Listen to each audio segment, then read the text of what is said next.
You're watching Picks on Politics. And welcome back, everybody, to Picks on Politics. In the first 4 days of early voting, just about 500,000 New Yorkers cast their vote, and that is the latest totals when we taped this episode. In full disclosure, we taped it on Wednesday, so we know those numbers are just going to grow. And I want to bring in right now Mike Ryan and Vincent Ignizio from the New York City Board of Elections. So great to have both of you here. Nice to be here. Thank you. So this is big for you, right? Did you anticipate going into this, the early voting, that there would be these high numbers? Well, we know that every presidential election year is our highest voter turnout, and early voting is catching on now. For some perspective, in 1990 and in 2020, we had 92,000 people vote on the first day of early voting. This year, we had over 140,000. So it's big numbers. Yeah, and the polling place, just for those folks who still want to get out and early vote, is different than your normal polling place, correct? Right. You got to go to vote.nyc, find your poll site, and go. But we had 50% increase on Monday on the first day of early voting on Saturday. Excuse me. And we expect it to increase. We believe that we'll do somewhere over 1 million people for early voting this year. So how is that going to change what actually plays out on Election Day? Well, that's the great news. It will draw away from the crush of people waiting on lines. If you don't want to wait online, go and vote early. You still have, this airs on Friday. You still have till 8 o'clock tonight on Friday. Saturday, 8 to 5. Sunday, 8 to 5. And then Election Day, 6 a.m. to 9 p.m. Right. And there have been some changes, technologically speaking, too, to also help with the large lines, because it was kind of outdated prior, right? And this is your first real test because 2020 was the pandemic.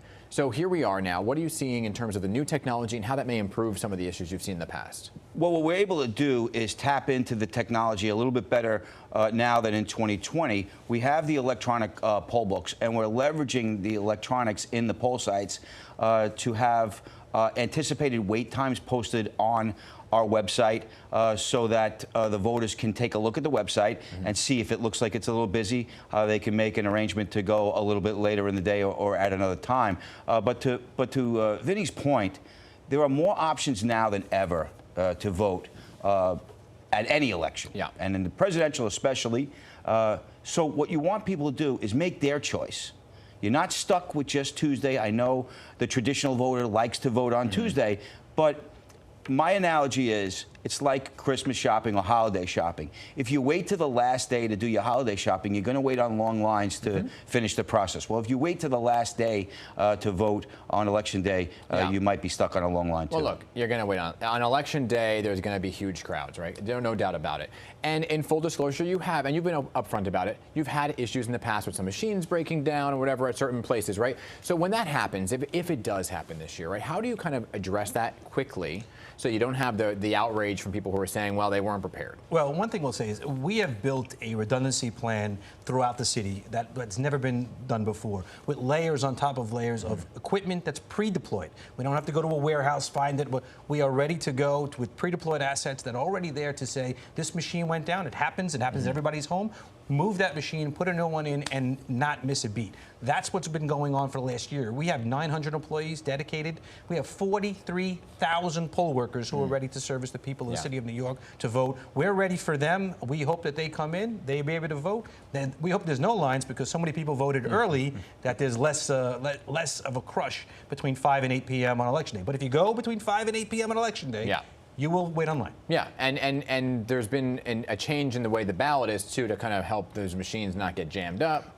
Well, in fairness to us, the Board of Elections, we had warned that the perforated ballots that you might remember were a problem. We had been warning that for years, and it finally reared its ugly head in 2018. And then after it reared its ugly head, the law was changed to make sure that those perforations were eliminated. That clean edge, as simple of a fix as that might sound, makes a real difference when a voter is placing the ballot into the scanner. It doesn't get caught. So walk me through again real quick the process of when you show up and not forgetting to turn the ballot over. There's some important prompts on the back this year that people should vote on as well, right? So just kind of walk us through the ballot. Right. So when you get into the poll site, hopefully you have received our information notice and you know where you're going, what your ED or AD is for Election Day. Not so important for early voting. You go in, you proceed to the check-in table, you sign your signature on the electronic poll book. The The poll worker will give you a ballot. You then go over to a privacy booth. You fill out your ballot. You bring your ballot to the scanner. You scan your ballot. So what we're really encouraging people, because it is a busy ballot and there are propositions, go to, Vinny, where are you going to go? Vote.nyc. Vote.nyc and look at the ballot.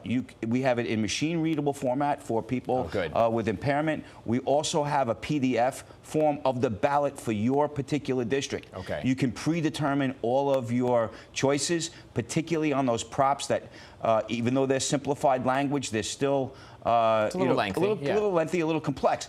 Predetermine what those choices are going to be, like I did, and you're in and out in a couple of minutes. You'll only be at the privacy booth filling out the ovals. People are excited to vote this year. Yeah. When people are saying, "Oh, there's lines," I've been all over the city now, going to the poll sites, early vote. They are excited online. They're talking to their neighbors. They were chanting one for one candidate, chanting for another, and it's been well chronicled. The lines are moving fast. The people are working great, and the Board of Elections is hitting a stride in terms of ensuring that its voters vote in, come in, get out, and it's all good. And we'll be reporting by 9:30, I would say, on Election Day. People are going to know, in New York City at least, where we're at. Okay, very good. I hope you guys have a good luck through the early voting and on Election Day. Whatever you do, don't run out of stickers.